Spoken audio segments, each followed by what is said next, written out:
One of these days, I'm gonna take a vacation to a quiet and peaceful shore. I wanna cool my feet. What's up, legends? What's up, YouTube? Welcome to a new live stream on my channel. Very happy to see you again. Thank you so much for joining in for something very, very cool today. We got a few things lined up. Of course, we're doing some reactions. Then we have some follower features. So follower of mine I like to feature on my page. I can mention it already. If you like to be featured as well on my live stream, you can just DM me, get in contact with me here on the live stream chat. You can write in the comment section that you would like to be featured. I will go through to your page or your Instagram page, for example, and have a look at your outfits if you like, talk about your page, and present it maybe to some other people who maybe might like to contact with you or just to see your style. So you can always hit me up also on Instagram, in my DMs. You're always welcome.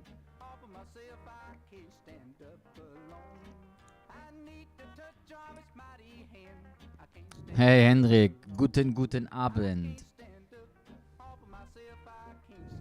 Schön, dich hier zu sehen. Ich muss mal das hier da bearbeiten.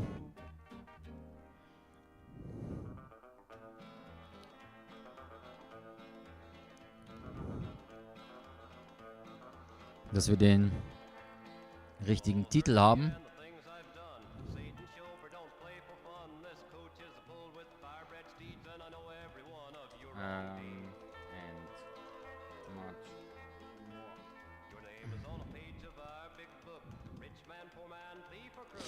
Okay. How is it going? Hey, DA. Hey, you're first time here, man. Babs, hello Richie. Hi, wie geht's? Danke. Danke, Hendrik. Thank you so much for joining. You guys are absolutely amazing. And just online for 1 or 2 minutes and you guys are already in the chat. These are true legends.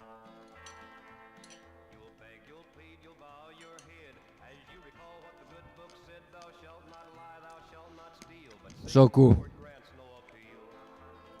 How is it, Babs? Mir geht's eigentlich ganz gut. Thank you. I had some kind of like weird stomach pain today. Still have. I don't know. Kind of like a roller coaster.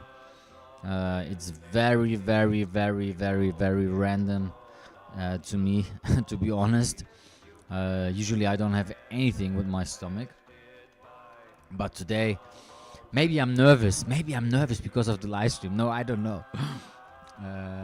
No, I'm not nervous. I'm just really, really looking forward to it again. I could like literally stream every day, 24 hours. No, but my stomach is really like a little bit confused.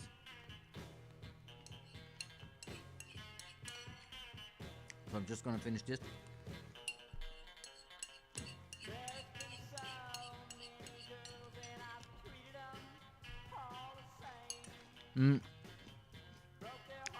Just to ask you, legend chat, is the sound of the music is alright? Not too loud? Can you hear me good?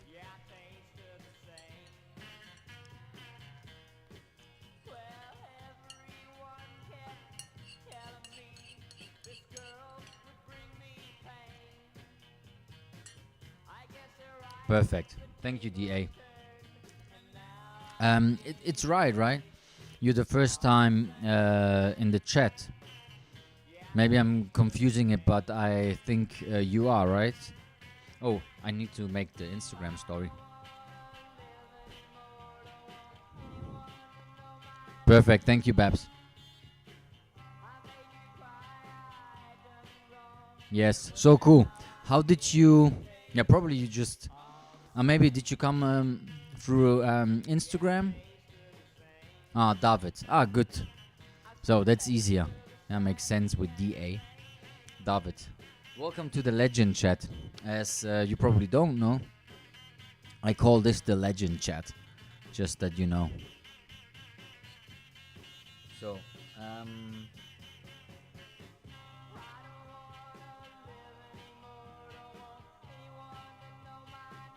let me get the link to post it to my Instagram stories.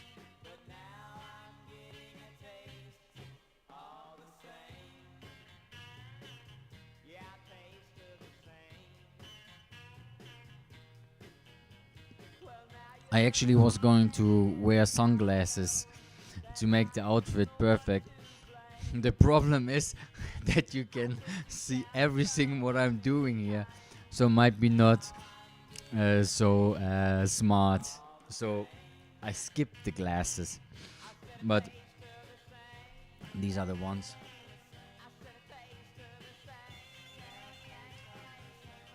So let me put this into my stories.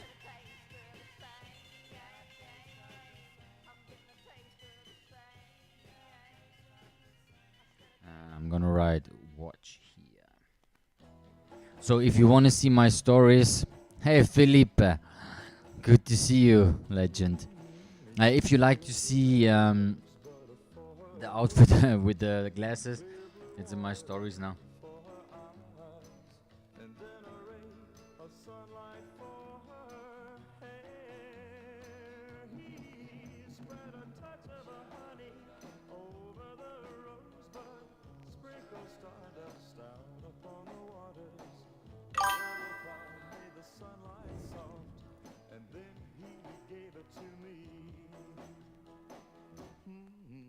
Took a little tear, made it into patience, a spark of fire, changed it into courage.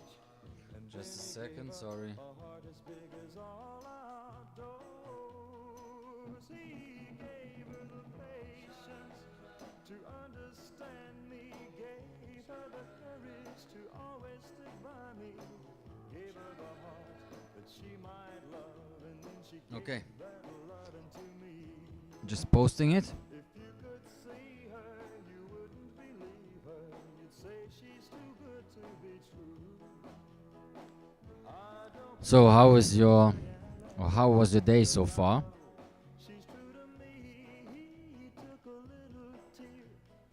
Just to ask, we have.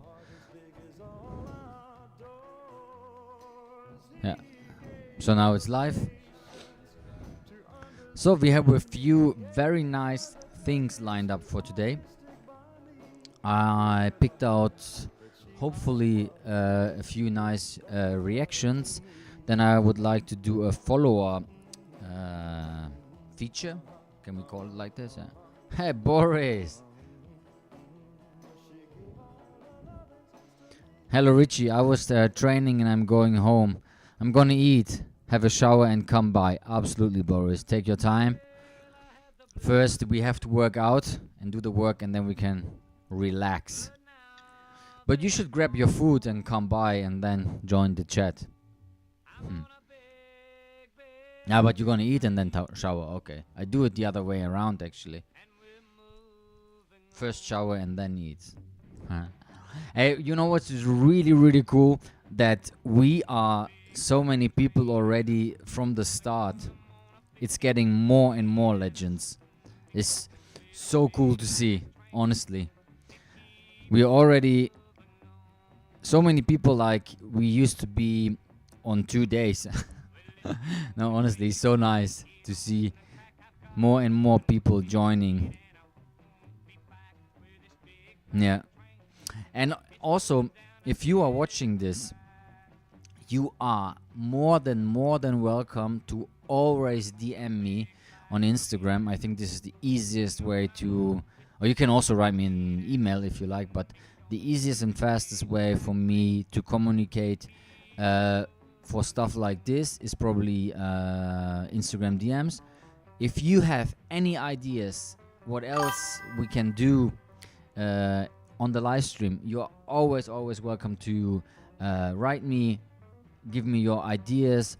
Also, everything for me is new on the live stream. I've been doing videos and stuff, but the live stream is something new for me. So also here in the comments, you can just go ahead and let me know what you like to see, what you think could be a nice idea to add to the live stream. Like we're just starting out, so everything for me feels like every time I turn on the live stream, everything feels like completely new because it's still so new. I mean, I think we have been online, I don't know, 8 or 9 times. Yeah, so 8 or 9 times. This is like nothing. There are people streaming every day, so they make these hours in 1 week. So I'm still learning, still need to improve, still need your help, absolutely. And the people who have been here from the start, you are very, very welcome to always help me out. That would be absolutely amazing if you would do so. Theo, another legend. Theo, also one of the first people ever joined the live stream here.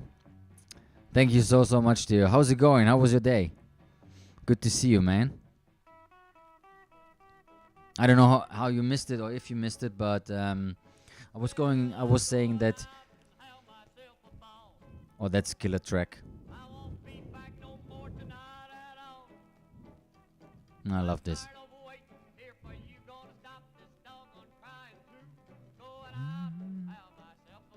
Hey, another legend, Luis. What's up? So cool, so many people here. Hey, and thank you for keeping the chat busy. That's very, very, very important. Honestly, even though it's just like 8 or 9 streams that we did together, I was thinking that I was going to stream like a month or 2 or 3 months completely on my own. I was up to it. I was already preparing that in my head, but it's so nice that so many people are here. Really good. I was work out on a brand I'm creating. Oh, cool. I was working for a brand. Oh, very nice, Theo. Congratulations. Happy for you, man.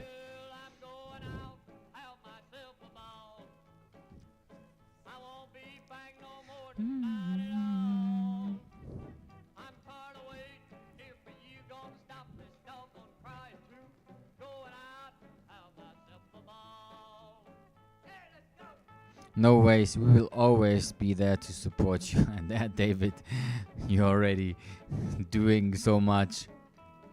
It's so cool, honestly. Yeah, I still, I don't know if you can feel me, or if you can, I don't know if you can, how do you say that actually in English? Nachvollziehen. I don't know, I just know the German word for it. But that you can feel me, maybe I can say that, I don't know.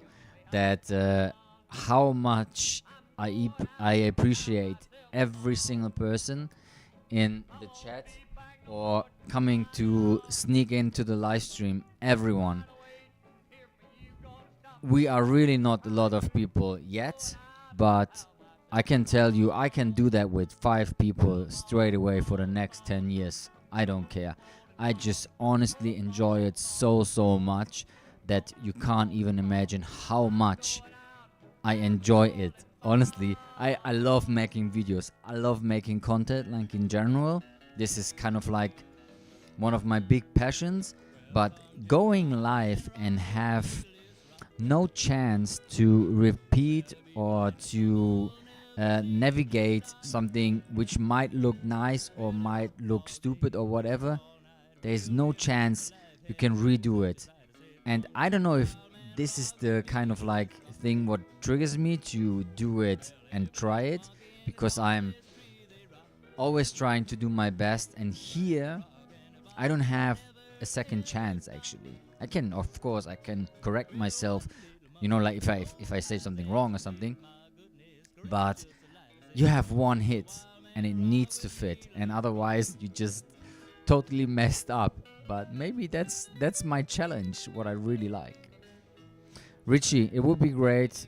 It would be a good time to show us how you know if the eBay deals are legit vintage, and how do you know if they will fit you the way you want. Yeah. Um. The thing, Luis, you asked last time already. I can show you a very good trick actually. I showed this on one of my streams.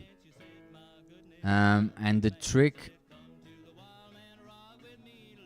Give me a second.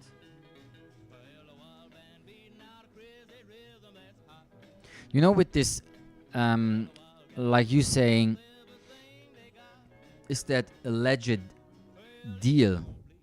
The thing is, like, you don't know if it's legit. Where do you get that jacket? Love your videos, by the way. Hey, Eduardo, how's it going? Actually, on eBay. It's funny that I'm talking about it now. Because Luis really wants to know how to find a legit. You know, like a legit is. Oh, that. No, it's a little better. How do you find out if the piece you're looking at on eBay is a real deal? You know, like real deal. Is it original if you're looking for a vintage piece? And also to make sure that those people on the internet, and especially eBay, I still find eBay one of the best platforms, to be honest. I absolutely love eBay. I've been on eBay for, I don't know, 25 years, shopping and selling. I can tell you, all good, thanks. Good to hear, Eduardo. So the deal, you know, Luis, is to, and also for the other people, when you start out to collect vintage, you know, like vintage in general, it doesn't need to be like clothes, like in general, like furnitures, you know, like toys, everything which is under the word vintage. It's always hard to find out if they're not playing with you in terms of like, is it original or not. I mean, I'm not always 100% sure. There is so many good brands out there. We just talked about it on my last live stream, that there are brands out there who are reproducing, you know, like clothes with original fabric, with original cuts. Like the product itself, if you would compare original piece and the reproduction just right next to each other, you would probably not notice and not see it straight away, which is original. And especially when the stuff is already also worn. You know, like there are brands out there, they're doing that stuff for 20 years. So if you buy a piece which is like 25 years old, this might be already kind of like vintage looking because of the fades and everything. So it's very hard to see it straight away. Hey, Herik, great outfit. Thank you. Also, you're the first time right here in the chat. So good to see you. So, Luis, what I really can recommend you is, I showed that. Let's how can I show this the best way? I think the the G1 flight jacket.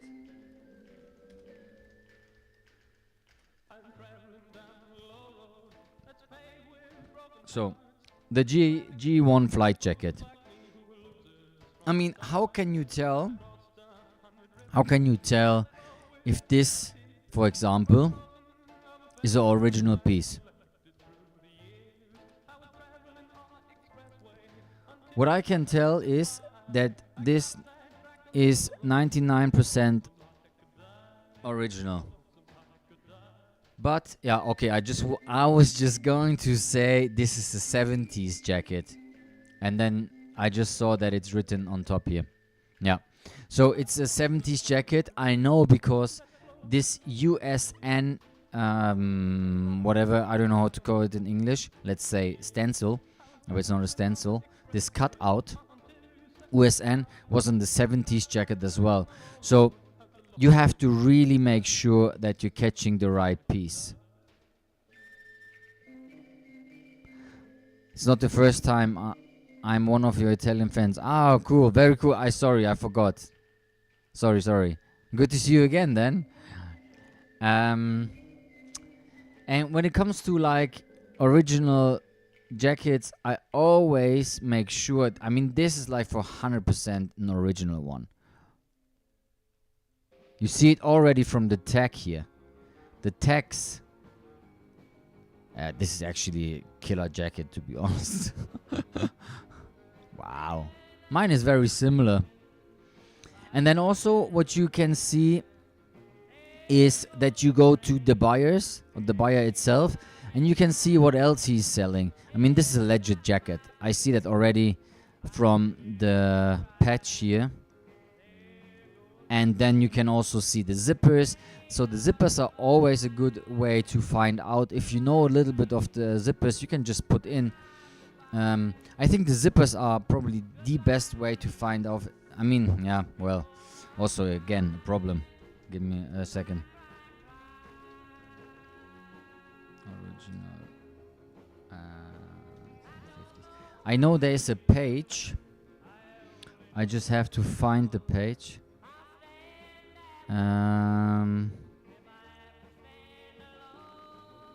I think it's even this one. Yes, it's one of them. So you can go to, let's say, this page. I think there's also another one. Would I probably look at? So revivalvintage.uk.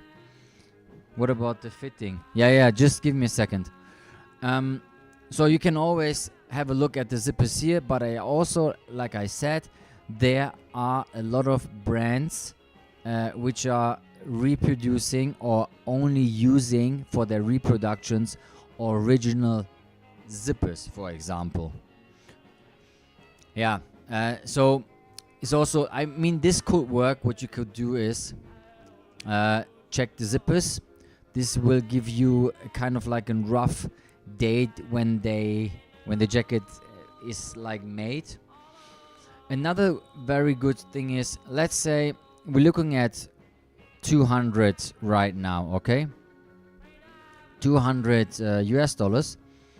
Then you go on eBay.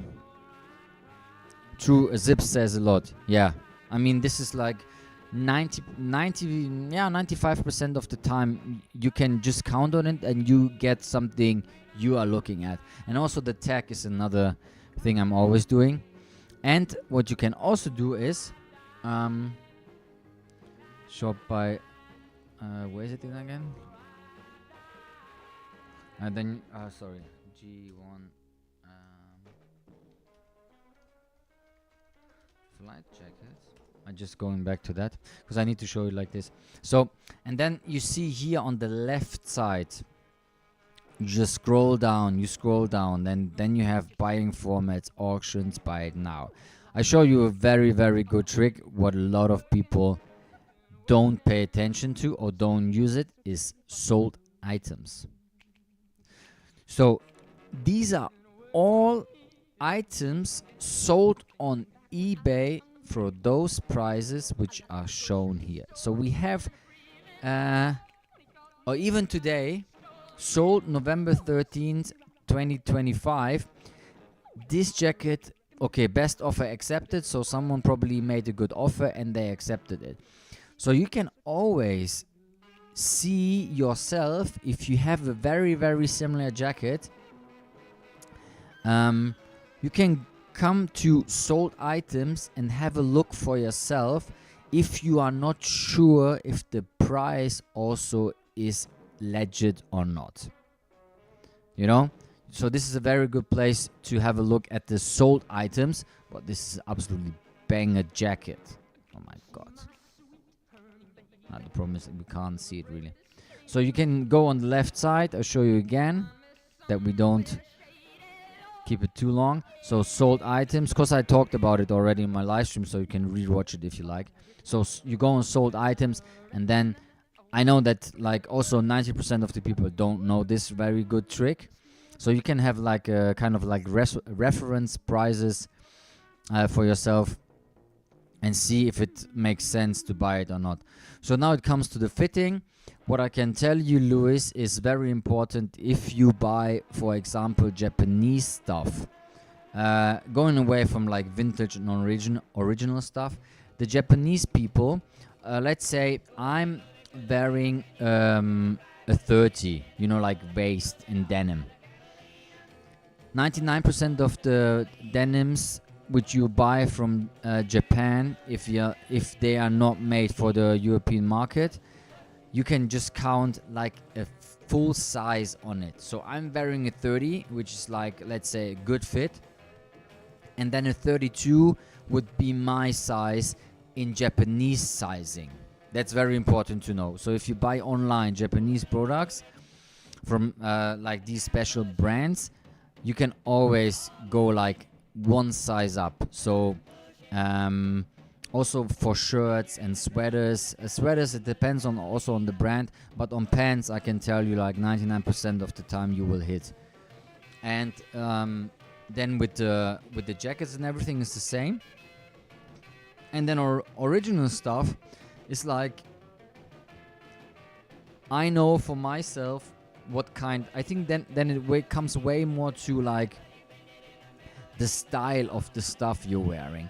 These G1 flight jackets are always have like a short torso and long arms, so this is like perfect for me. I'm not that tall, I'm only 167 centimeters, so this kind of jackets are good for me. Very important also for you, Louis, you should absolutely check out my my video which I made. It's this one. It's about I'll show you in a second. I made a tier list of my jackets and jackets in general. I'll show you in a second. There you can also have a look how this stuff fits on myself. And the jacket, the video is this one. Show you. So these are my saved live streams. We are right here. So this is the live stream itself. So I made a tier list with jackets I'm wearing, and I also have in my collection. So I went through the list, and then I also showed my jackets, which are from my collection.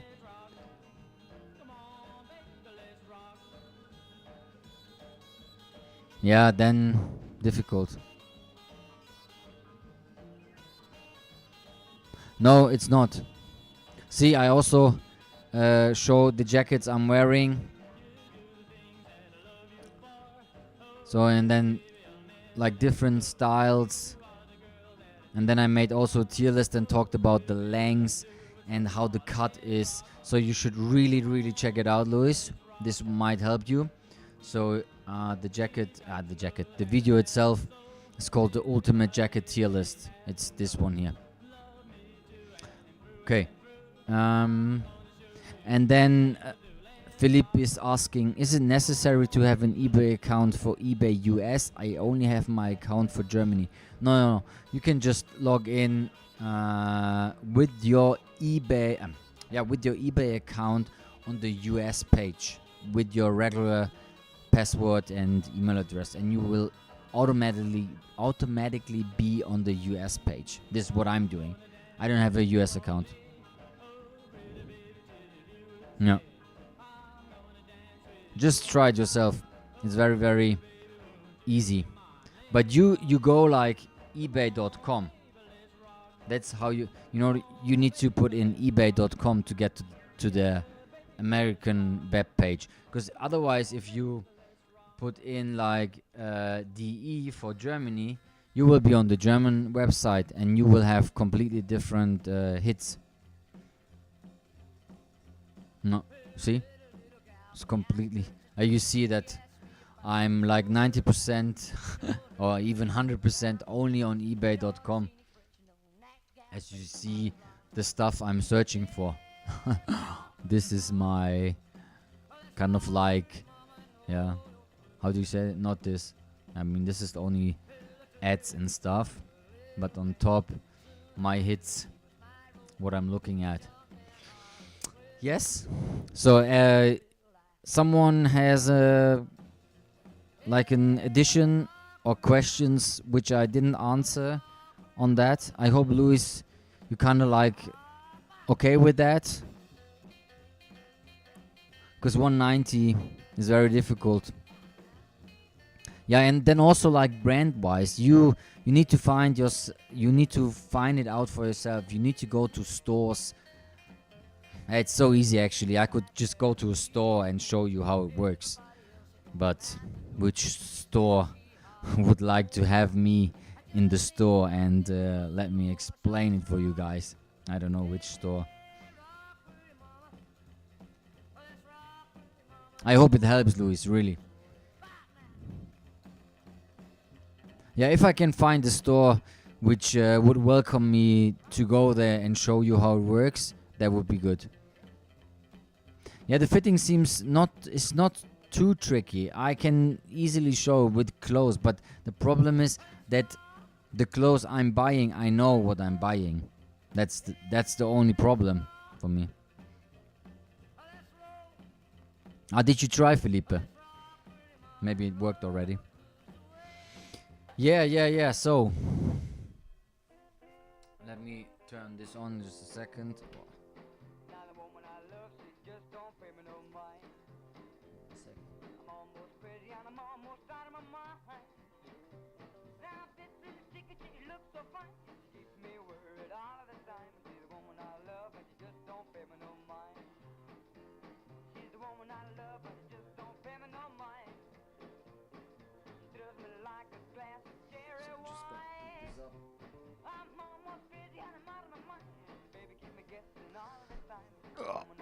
Oh, so much.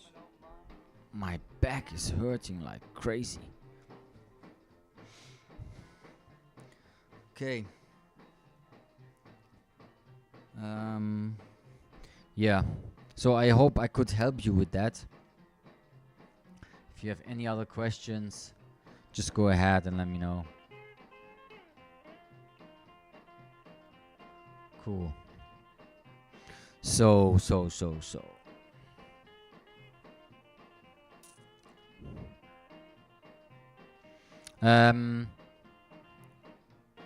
Hello, looking stylish today. Hey, Julie, how's it going? Thank you very much for joining. I hope you had a beautiful day so far.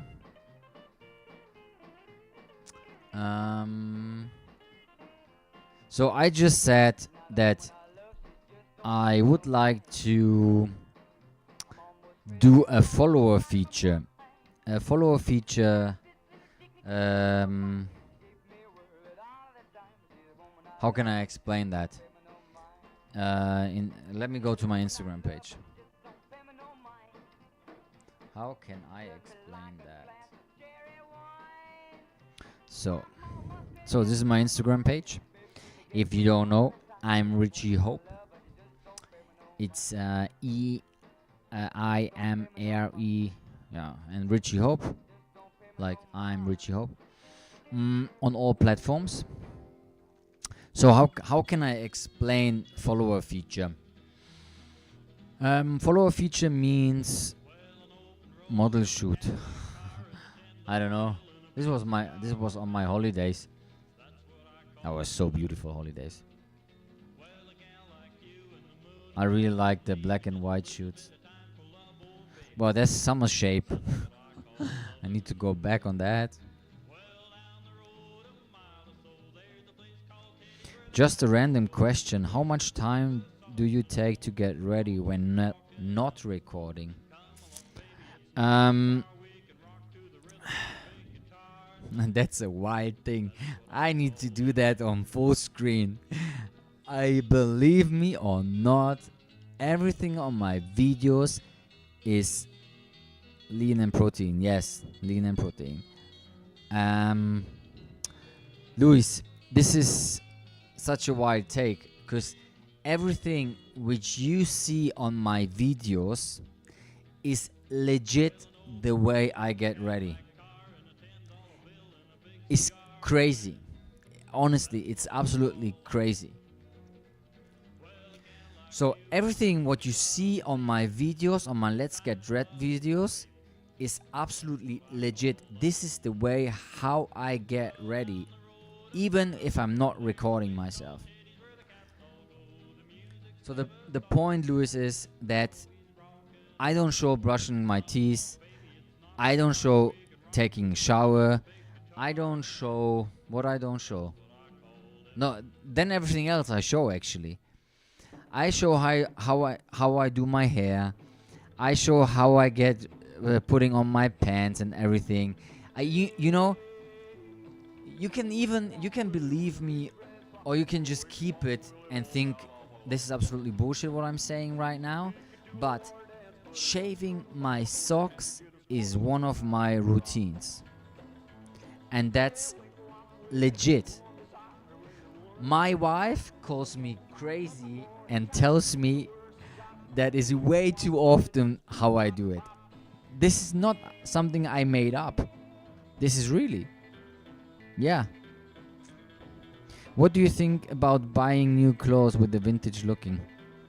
Yeah, I just talked about it on my live stream, on the last one. I think there are a lot of good brands out there who doing like reproductions on the highest level ever, with original fabrics, with original cuts, with they're using original zippers. For me, today it's way easier. Back in the days when I was like only vintage and everything had to be original, I was not buying it. Then if I couldn't find the piece itself, then I was not buying it, even no reproduction. Today, this shirt is a reproduction. Absolutely. No, it's not. Sorry, it's not. I was having a different shirt first and I changed it. No, this is a Levi's one. So, and that takes like 40 minutes in the morning. Let's do 30 minutes. Yeah. So, shower, shaving. I do my hair even if I'm wearing a cap. That because everyone is writing in the comments on my videos that it's absolutely weird and makes no sense that I'm doing my hair even though I'm wearing a hat. Yeah, now it's a little bit like flat, but tell me. I always do my hair. I always do my hair. So it takes the same time to do my hair, maybe just a little bit less than usually, because if I put on a hat, it doesn't need to be like 100% perfect, but still, grease in it, combing it to the right style, yeah. And then shave, then put on clothes, shave my socks. this is legit. And then, yeah, I think like 30 minutes is a good time period. Yeah, 30 minutes I would say. If you are in Germany anytime, let's do a little photo session, Richie. Oh, that would be cool. Where are you located? Because even if you are spending the day at home, not 100%, not every time, but more often, yes. Like during the day, I'm always ready. Only I have to say that on Sundays, when I did my workout, my calisthenics workout, and I'm coming back from the gym, I would say that till 1 p.m. I'm still in sport wear, and then later taking a shower, having food, so eating, then I get dressed. Yeah, and then let's say 5 p.m., 6 p.m., yeah, 7 p.m. I'm staying dressed, and then I get into my cozy home dress. No. I set out my clothes the night before. Very, very casually. I love that. Yeah, I love that. I used to do that very, very often. Every time, everything was like already coordinated for the next day. But today, or these days, I'm just going to my wardrobe and take out what I want. What about fragrances? What do you have in your collection? Um, right now, I have to say that the only one I was using the last 2 weeks was Aesop Gloom. This is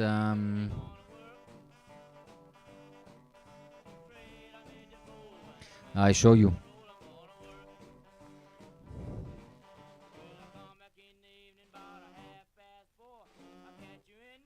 So this is my LTK shop, where I present my outfits and stuff I'm using. So you can just click on it if you probably, for example, if you like the t-shirts, I have the links up there. This is also where you could support me with affiliate links. So it's LTK shop. I'm Richie Hope, and then I present stuff I'm using, like my 50s hangers, then the clothes, and then also have this here. So you need to be logged in, but this, I think it's Aesop Gloom. So if you want to buy it, you can really log into your LTK shop. So this is LTK, and then go to my page, and there's also way more to discover. And then you can just go there and click on the links and support me. See, everything is here for you. Also, like very similar products, if the original, for example, is already sold. But this is a good place. Imagine your house where isn't vintage. Since I'm not living alone anymore, that is 12 years ago. So I moved together with my now wife, and back then my girlfriend. So I was moving from Germany to Switzerland. So most of the stuff I actually left. I had like a 50s TV, also households 50s, and I sold a lot of things. Yes, a lot of expensive stuff as well. I sold it, so I didn't take it to Switzerland. No, but I was really like, everything had to be like vintage. You know, like fork, knife, bottles, plates, table, wall decor. Everything was 50s, 40s, late 40s, and 50s, and yeah, maybe just a very, very few 60s stuff. But it started also with this. I show you just a second.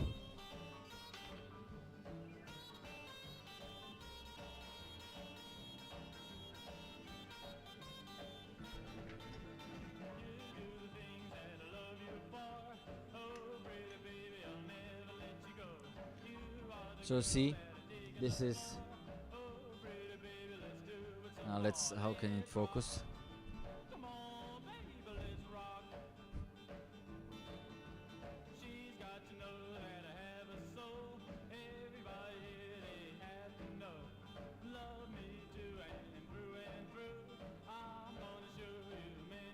For example, this is like a watch.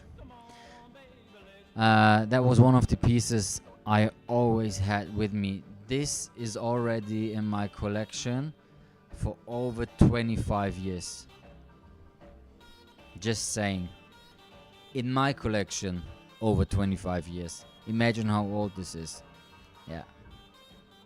I don't even own sweatpants. I wear timeless dress every day. I used to work for Armani in college, so I learned how high fashion was made, and I have stuck to that style shop on that eBay for high fashion. Oh wow, that's a very cool story, Julie. Yeah, you know, I wear sweatpants because I work out. Yeah. Otherwise, I'm not wearing it. If I wear sweatpants, I did something sporty.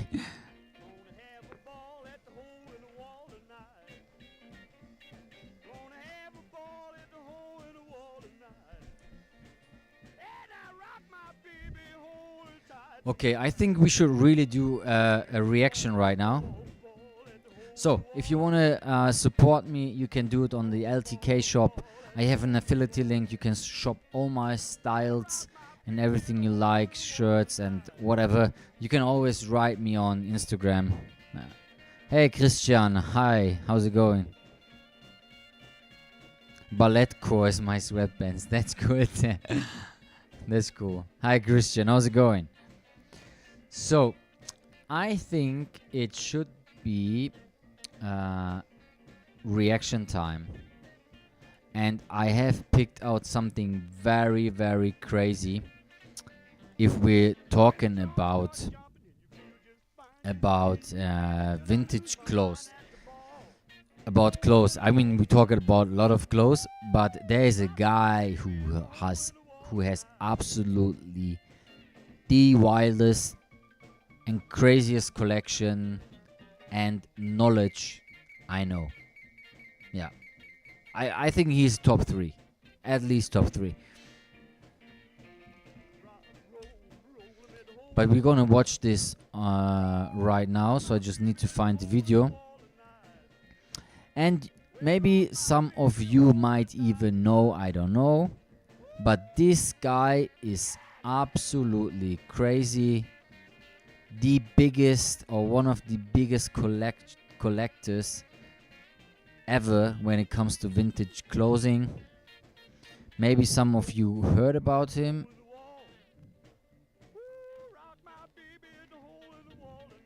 But I have to find it. It's this one here. Yeah.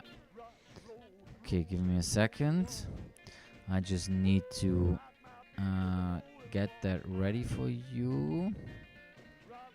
Okay. Okay, I'm just gonna slide it over right here.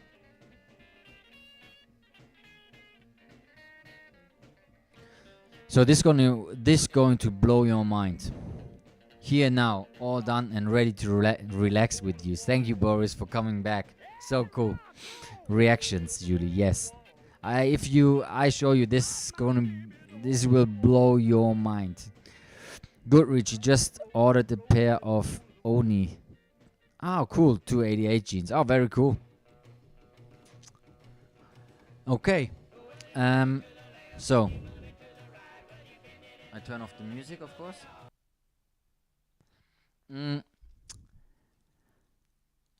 I don't know how many of you know vintage collectors or like very important people to the vintage scene, which have a very, very big influence to the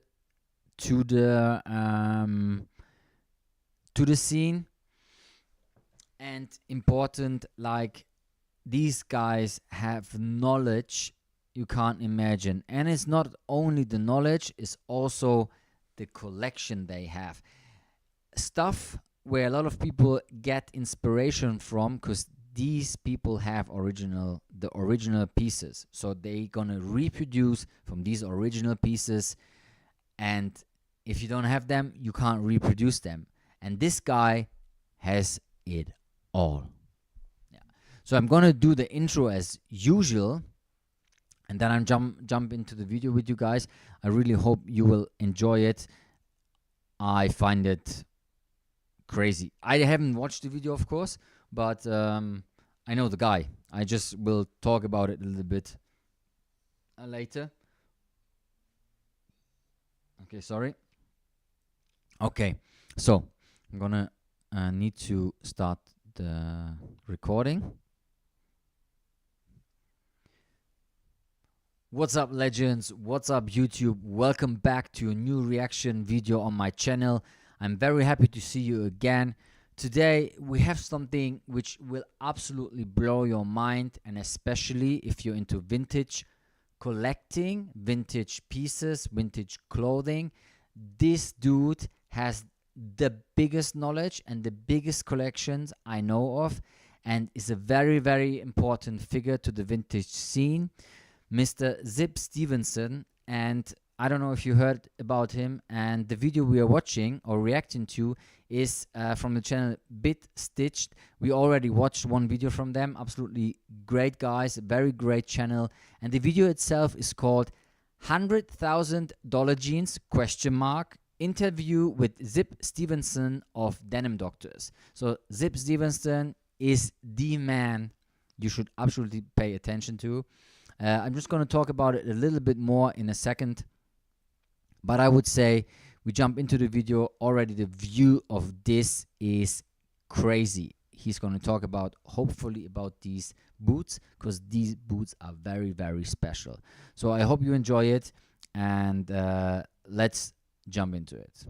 If we take an old pair of army boots and completely rebuild it so it can last another 60 years, then we'll do that. If it's a leather jacket with an incredible... So I just have to make clear, everything you see is original, okay? Just that you know, there is no reproduction he has. So we already seen $100,000 in only 30 seconds. Wear and wash to it, that the zippers are broken, the pockets are busted, the liners screwed up. All original stuff. Spend the time to do all that restoration Zip and Stevenson. do it really So this is the man itself, Zip Stevenson. carefully. That appeals to people, and those are the people that we sell to. Crazy. You've been in the game for a while. 30 years, yeah. 30 started in 1994. And also for the people who are asking, here you go, belts I'm wearing on my videos, because a lot of people are asking, what belts are these? Mr. Zip has a company which is called HTC. So it's called Hollywood Trademark Company. So the short version is HTC. And under this brand name, with the Japanese guy, the only thing I don't know the name, something I forgot the Japanese guy. So the idea of this brand was, maybe they're talking about it, but I'm just gonna tell you anyway. The idea of the brand itself is to combine American vintage with Japanese vintage or Japanese craftsmanship. That was the whole idea. And he has a brand, actually, Stevenson Overall, which was an old brand. So it's like a legit brand from back in the days. And they bought the name and reinvented the company with this Japanese guy. And they started producing like original kind of stuff, you know, like new but made in the way it used to be, under this brand company name, Stevenson Overalls. Just for your background, who this guy is. There are tons of Army Navy surplus stores in Oceanside and 29 Palms, California, that are only 1 hour away from Palm Springs. Yes, Julie, I've been there. It's crazy. And now we're in 2024.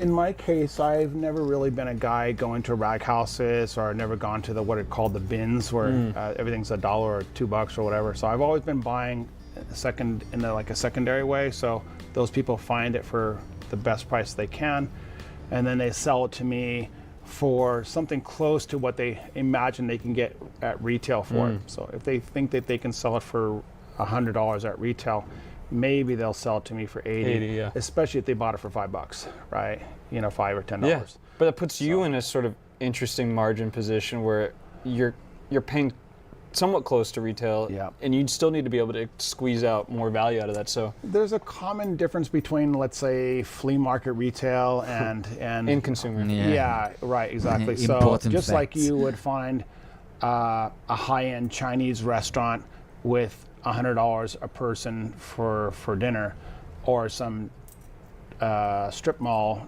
Chinese place where each one's like $7 a plate, right? So the experiences where you're going to have a big regular flea market dealers is the consistency of our selection, the insane knowledge we have of our product, and our ability to make a pair of jeans fit in a great way. So it's very common that a girl will come in, buy a pair of 501s, a pair of jeans, and the waist is really loose to cover the hips, and we'll bring in the waist and make it perfect like a factory job. So I think all those things add up to. Nur mit New Home siehst du alle Inserate, auch solche, die du sonst nirgendwo findest. Was macht eine Qualitätsaktie aus? Und wie findest du planbar unterbewertete Aktien mit einem Renditepotenzial von 20% und mehr pro Jahr? The value add that we goodwill sort of. Yeah. So if there's some guy in Indiana who, or Iowa or Wyoming, wherever they are in the vintage game, if you can't find enough vintage to sell and you want to grow your business, I would say it's find what is there and then do that modification to it. You know, get some buckets and overdye them black, you know, in the backyard, or chop something up and there's ways, is what you're saying. Yeah, you embellish that thing, you know, put on a bunch of patches, and now, you know, on eBay you could buy a lot of 100 different patches in one shot, right? So get all those patches, come in and fill up a jacket full of patches, and, you know, express your creativity that way. Yeah, So make Now it your that leads own. me to another question, which is, when approaching vintage as a business, are you driven more so by your love of the clothing and the fabrics, or is it more so you and the sort of business-minded savviness that you... the hustle of it. Exactly, yeah, and I'm kind of curious. Let's guess. I do a wild guess. He's absolutely for the hustle, because that's how he got into it, and this is how the spirit goes. The hustle to find the right piece, but still with love and everything. But he's driven by the hustle to find that piece, which only he has and no one else has, and he's going to the moon to find that one piece that he can say, I have it and no one else has it. I would say it like this, just I have no clue. I'm just guessing right now. Great question. So there's definitely some blend of it. So when you ask what cuts the paper, the top blade of a scissors or the bottom blade, really, you need both, right? I have to say, for me, it would be number one. The hustle for me to find that unique piece would be the thing would drive me, and then finding it, that would be the love and passion for it to finally own it. Right. So I think in my case, I have both. I have a passion for the jeans. Passion for a great example of leather jackets or boots and so forth. So it's the interest in seeing value, like, oh, that's a $100 pair of boots, but with the right amount of refreshing, it could be worth $200. Or a great pair of jeans that, this is so with crazy, the his right amount of collection. repair or restoration, it could be worth a lot more. So, and that's kind of my niche in this industry. Like, everyone has their niche of how they focus on the business, and mine, I would say, is look for things that look fantastic from a distance, but then when you get up really close to it, you can see it has little opportunities for improvement. And so I improve those things. I love that. So, yeah. And the reference for that is like the best vintage. What he was saying is like, if you remember back when the video started, you have seen all these boots laid out in a row. These are all original boots. I don't know if he's going to say that, but those boots were all original boots. So what he did is like he bought those boots and restored them so you can wear them again for the next 20, 25, 30, 40 years, however. But this is like all original, and then just, you know, like made these little tweaks and twisted, like he said, to have something which looks very nice from far back, and then when you get closer, it doesn't look anymore that good. So he picks up those stuff, for example, these boots, and make them in that case that you can wear them again for the next 25 years. This is actually his job, taking old stuff, making it new again so you can wear it for the next forever years. Vintage Mustang that's out there that has sold for $100,000 or $200,000. That Mustang is very likely to be. He just has the right thinking way. He always wants to improve, which brings him success.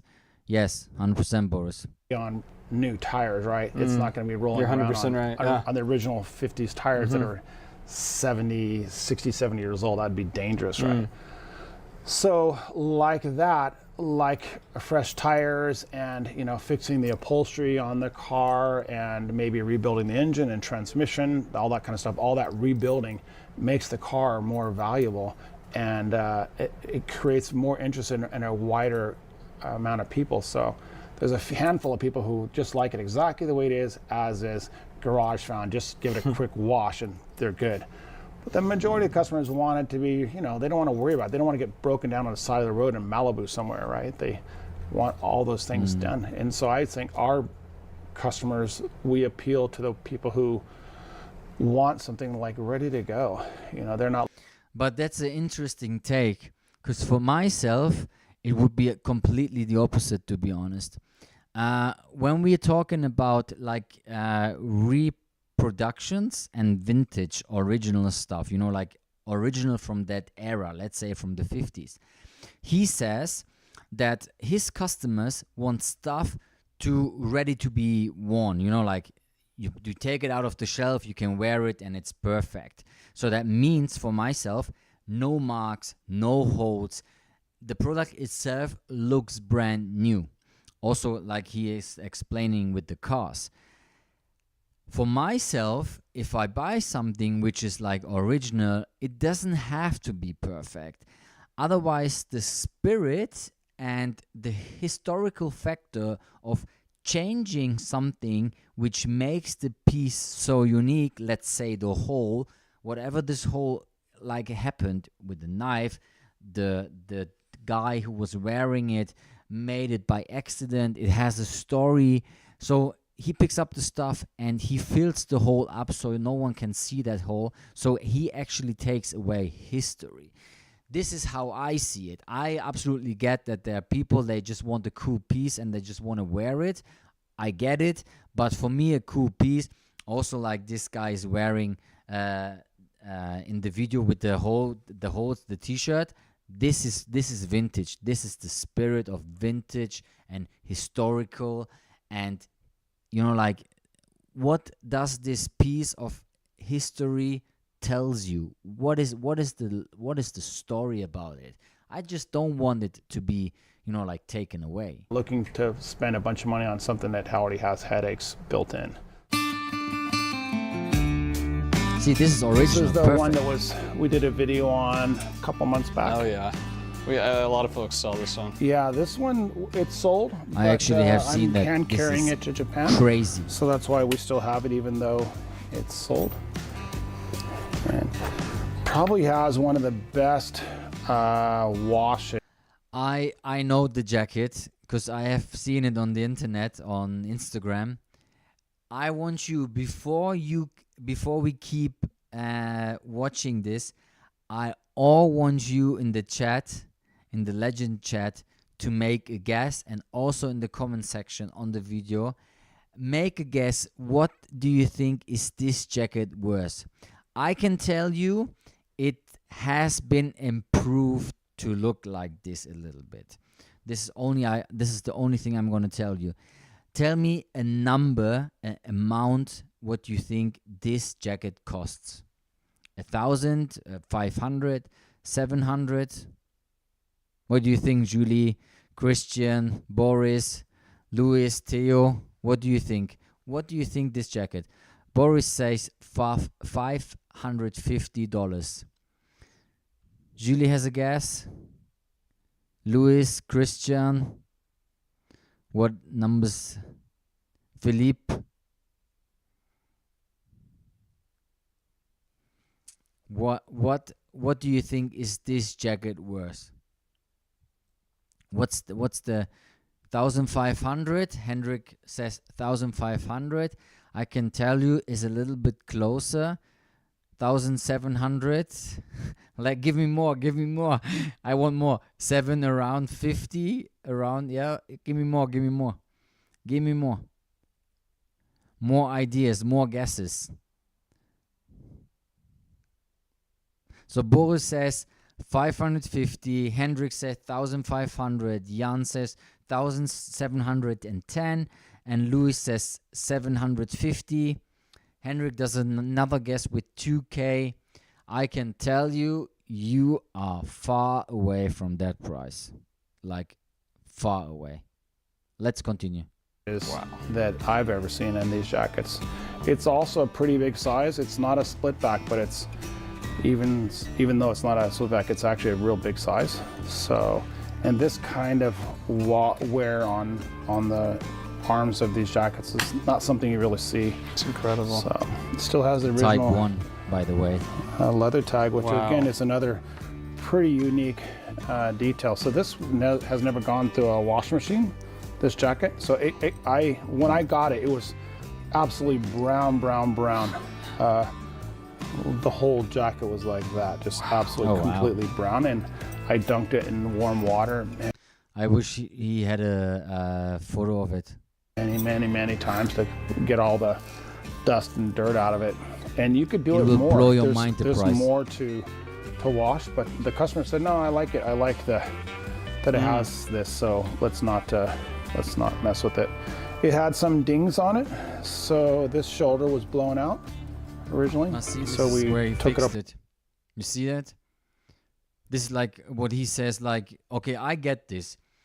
He did not change the jacket. He just made it to look better. But he didn't use anything which was not original. He didn't replace buttons which are wrong. He makes to look it like original, you know, like he tries to. Part and did a little bit of mending on it, and then put it back together again. I think it has that. Yeah, it has a little bit of that repair here on the seams as well. I see that. So, and does it? But the nice thing for considering how extremely worn this jacket is, it didn't need a lot. Wow. Didn't really need much. So, yeah. Are you able to tell us how much you How do you ended up know, selling this one Boris? for? I did. Where was it? 28,000. So, yeah, it was we had it marked at 30.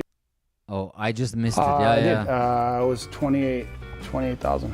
So, So the cap, because I did a pause. It's $28,000. $28,000. I say it again, $28,000 for this Type 1 denim jacket. Crazy price, my friends. And this is not a price he made up, you know. I just want to make sure he sold that jacket. So the jacket is already sold. It's just still in his hands. yeah, it was we had it marked at 30, and the guy said, could you do a little bit better? And so with tax, it ends up being at 30. So he's like, well, can you discount it for the tax so we land at 30? Like, Yeah. Okay. And you're going to be hand delivering it to him, you said, right? Wow. At Inspiration or just meeting him? I think I'm meeting him before, but it could be at Very Inspiration. cool. Yeah, you can see there's another. That was a pretty. So also for the record, for the people who don't know, Inspiration is a flea market in the States. One of the biggest and best besides Rose Bowl. Inspiration is probably the most authentic and the best flea market on the whole planet, I would say. If you're looking for stuff like this is where you should go. Pretty significant damage there. So. No, you did a great job on this. Yeah, This I is think crazy, Zip. I think considering the color and the wash and the wear, like that's just kind of part of it. It's just par for the course to when you get something with extreme wear, you might expect it to need a little bit of tender loving care. TLC. Yeah, tender loving care. When I kind of got background on you and your work, a lot of folks mentioned your collaborative efforts with some bigger brands.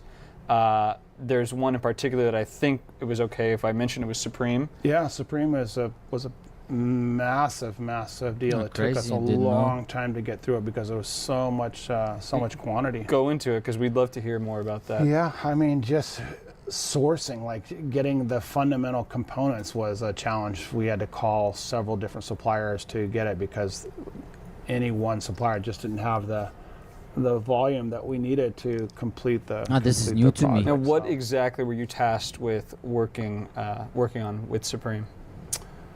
And by the Just more, I'm more like a conductor, right? Got it. So I have staff that slice the hides into strips, and then on either side of that strip, they're punching the 5 holes for the belt, and then the buckle side, and then putting on the snaps and sourcing the jewels. I'm pretty good at the sourcing it. So okay. obviously communicating with the customers, understanding what they want to do, and then I get it. I'm good at sourcing the base material that we need. There's several people that we work with, and oftentimes we get to use old stock, which is really cool. So some of the stuff that we use was literally produced in the 1950s. Wow. So imagine a Supreme belt with.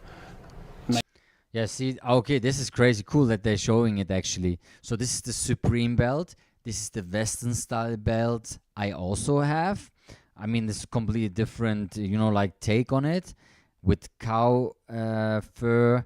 And then you have the HTC logo. So this was his logo, the Hollywood trademark trading company.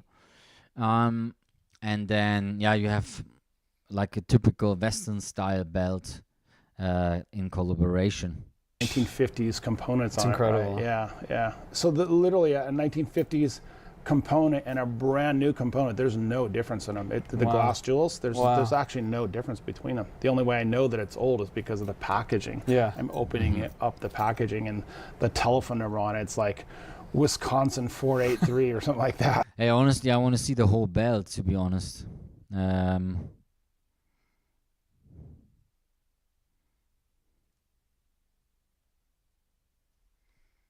HTC Supreme. What do we have here?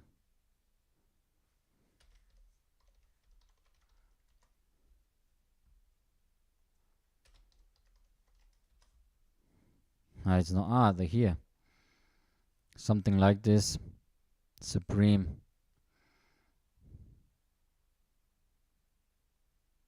See, this is the HTC. What's the price for that? How can I get on it?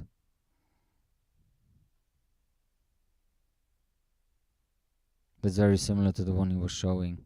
But how can I buy it? So it's around $400. So sold out $400. Yeah. I see the Supreme tag. New York. HTC Supreme collaboration. Made in Italy. Okay. So the belts were like the usual price. I thought they would go like way, way more. But okay. We got it.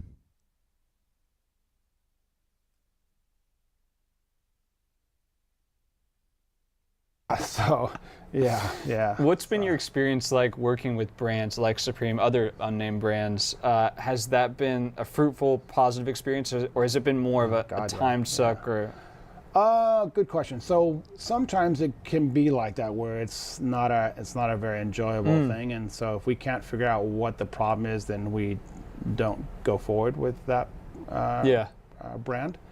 But on average, the people are typically coming to us. They know about our reputation. They know what we do, and they're like, "Hey, we like what you do." That happened with Supreme, actually. They reached out to us. Yeah, the funny thing was they sent us an email, and we missed it. And like 3 months later, they called us. They contacted us back, and like, "You might not have seen our email, but check your spam folder, folks." Yes, exactly. Where's the wires? Check your spam folder. So it was like that. Like 3 months after they had sent the initial email, they sent a follow-up on it, and they told us who they were. And it was like, oh my God, I know exactly who you are. Yeah, we're a skateboard brand. We have a store in Japan, a store in Europe, and they're introducing themselves. Yeah, exactly. As if we had no idea. Yeah. And it was really fun to go, oh, okay, yeah, I think I might have heard of you. So, so that was really, really cool. And they were open to suggestion, and it was insane. It was a huge project. So we've done stuff with a bunch of brands over the years. So Famous Japanese brand's called Hysteric Glamour. Oh, of course, I'm sure. Great. Yeah, of course. So I'm sure a lot of our folks know Hysteric about them as Glamour. well. We did a vintage military boot project for them that included 350 pairs of used used military boots, which again, crazy ordeal. Exactly. This is what I was talking about the boots. I guess that's what the project, what he did with the boots. You know, like restoring these old vintage pieces. Try to pull that together. I'm calling every guy I know. Hey, do you have any military boots? And tracking them all down. And then once we got them, it was this major league tear down of the boot. All the stuff on the bottom of the boot all got removed and all got replaced with this white sole on the bottom and white cool. shoelaces. Yeah, it turned out great. It's a huge success. So 350 That's pairs. incredible. Yeah, it's a lot. Yeah, there's definitely people. You know, like even finding those pieces.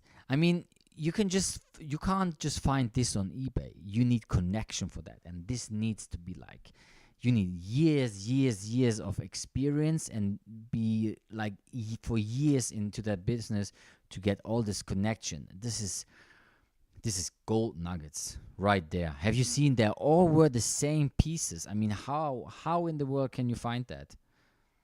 People and Japanese people who don't appreciate what we do, and so I understand their mindset about it. And at the same time, like if I'm getting a pair of army boots from the Vietnam era or even earlier, like Korean War era, and restoring them and making them cool and interesting, versus get shipped off to somewhere in Africa where they're just going to get chewed up and tossed. Like let them chew up and toss a boot that was made last year. It's going to actually be better for the person who needs it, right? It's going to be a better quality boot as is versus an old unrestored, unrepaired boot. Yeah, go ahead and show it. Yeah. This finally. is an example of a 1940s, a late 40s army boot. So I can tell you, And you can see it's kind of brown a little bit. I can tell you, I had these boots in my hands. Every boot he has, or a lot of these boots are completely different, and they feel on feet absolutely incredible. The only problem is that size-wise, it's very difficult to find a good piece which like actually fits you, because the problem is that you have to think about it, that these boots, you know, like these are 30, 40, 50 years old. So people in these boots have been walking miles over miles with these boots. So the shape of the boot already has the shape of the foot of the feet from the owner, which was before. Maybe it has like 3 or 4 people had this boot before. So the shape is kind of like crooked. So you need to fit in with your feet, which might be a little bit difficult. But if you find the right pair, it's your boot. And the reason why it's brown is, the reason why it's black now is because the regulation changed where all brown boots had to go black. Yeah. And so there's like a 1-year period where you find these boots where the soldiers took black shoe polish and just blacked them all in. And then afterwards they started making them as is from the factory, all black. Like that pair there is a all black pair. So, but again, if I wouldn't want to put this in a high-end retail store as is with the heel really stiff and also worn down. So our objective would be to take this completely apart and then put on a fresh material. Maybe lowering it down so it's an ankle boot versus a taller boot. So those are the kind of things we do. And the purist, to make it more comfy for the people. For me, it's a little bit just noise, you know. Like I don't really tune into it too much. I don't give it a lot of energy, I guess. So yeah, and we vibe with the people who think what we're doing is a great idea. Making something that's I want to go to not that useful, store. making it useful, right? Why would that be a concern, right? Even Yeah. this So this shirt is here in the corner. maybe we should put on the puños too, huh? Sí. Ponemos en el puños también. Yo pienso que es ayudoso. So this is the brand that we're doing our first time collaboration. It's called Full Count out of Japan. we're making belts for them. And then he had seen A very, very good brand. If you don't know, Japanese brand, like he said, Full Count, an absolutely brand you should check out. the owner of this brand had seen one of my jackets done on a vintage Levi jacket, and he said, "Hey, can we do something similar to that on our jacket?" So this will be a collaboration. It's real turquoise. Yeah, so this is kind of like his trademark. Also, he hasn't shown it yet, but also he did that with these vintage military boots. Yeah, this is, like making it more his own piece with this vintage looking stones and everything. So these are all hand put in, like with the they all put in by hand. So every stone and every piece need to be like put in by hand, which is crazy. And then brass studs. The one that we did had the studs only on one side, so he liked that idea to have it be asymmetrical. Cool so you idea. got studs here, and then around the bottom. So, and this again, these Levi style jackets are just so popular that they continue to recreate them to this day. So yeah. So yeah, this is kind of where it all happened. But also, we were just talking about like vintage and vintage pieces and reproductions. I don't know if you paid attention to that, but this brand, Full Count, if you did not know, you would probably say this needs to be like an original jacket, right? Because of the fades and stone washed, how it looks, but this is made like it. This is not vintage. This is from 2000, let's say maybe 23, 24, I don't know. But this was a new piece. So if you're not into that market, and we were just talking about it before, how you shop stuff on eBay, how in the world would you know this is not original if you don't know the brand, if you don't know shapes, if you don't know these small details, which are very important to figure out which is original or not. This is very easy to fool you on eBay. Put this up on a, let's say, 1940s denim jacket, Levi, remove the tag and say there is no tag, and if you don't know, you just buy it for $1,000, but it's not $1,000 worse. That's the issue. It's hectic right now, but we're very lucky to always have some project that we're working on. So some stutter. So this is. Yeah, you should be experienced to be able to recognize originals 100%. And also, when we're talking about experience, as I just said, that he bought an old company name, Stevenson Overall. So if you find something from Stevenson Overall from the 40s or 30s, you might think, okay, I'm just gonna buy it, but this maybe is from 25, So that's another big problem. These here are these are the beginnings of a wallet chain. Okay. You can see the knockout there. So this goes like that. This gets folded back, riveted down, and then the chain comes from there. So you can see. That's so sick. Yeah. So it just starts off with a kind of lucky. It's like the scrap leather. So when we cut the leather strips, we're cutting it from the shape of a side of a cow. So there's parts like in the leg area or the stomach area that won't work as a belt. So, but we still try to find some use for it. And so these are the good examples. So this is an original We have piece. to do this just for everyone listening. We have to ask about the jeans. It's sort of the cliche at this point. The crazy Kyle jeans. So yeah. I'm sorry, Sure. I have to rehash Of course, it, of but course. our folks want to hear about it. Go ahead and kind of walk us through that was process. That was kind of an accident, actually. We didn't. Neither Kyle or I really went to Kyle, Golden State Vintage. Golden Sorry, State just Vintage. Yeah, Kyle.